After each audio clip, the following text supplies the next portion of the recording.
today I'm going to show you how to make a kawaii cupcake charm using whole porcelain clay. So I hope you guys will enjoy this tutorial and let's get started. So first off, I'm taking a cupcake based mold. If you don't have one, you can purchase it from my website, link will be in the description. I'm first taking a ball of pink colored clay and I am gently pressing that down onto that mold and removing off the excess clay using my X-Acto knife or blade. I'm then taking a bowl of vanilla colored clay and I'm shaping this into a dome, or you can say a semicircle kind of thing, using my fingers, and then I am putting that onto the top of that cupcake based mold. I'm now giving it some texture using a toothbrush. You can also use sandpaper if you want to. Your charm should look something like this.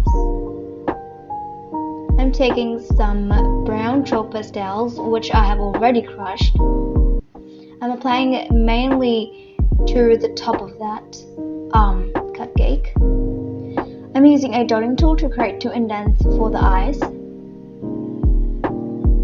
Also putting in some glue. I then put it in 2 balls of black clay, applied glue to the mouth part and also attached a tiny little mouth.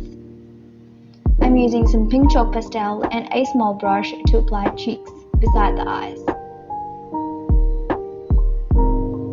Your face should look like this.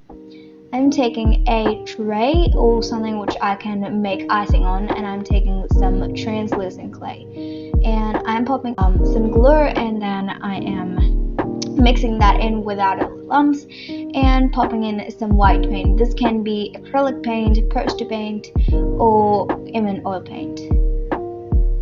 You're going to mix it well and you're going to take a toothpick and you're going to apply that icing on the top of that cupcake. Make sure to add in white paint, otherwise your icing will look like transparent.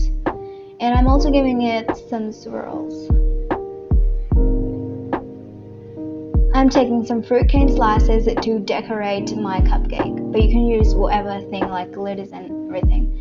Now I want to let your charm dry for 24 hours after you have put in the eye pin, and I am glazing it. You can skip this part if you want to. I then let the glaze dry, and I also wanted to attach in a lobster clasp. So yep, I did that, and boom, you have your very own cupcake charm. So I hope you guys enjoyed this tutorial. If you did, make sure to give this video a thumbs up. Also subscribe to my channel if you're new to it, and I will see you guys in my next video. Bye guys!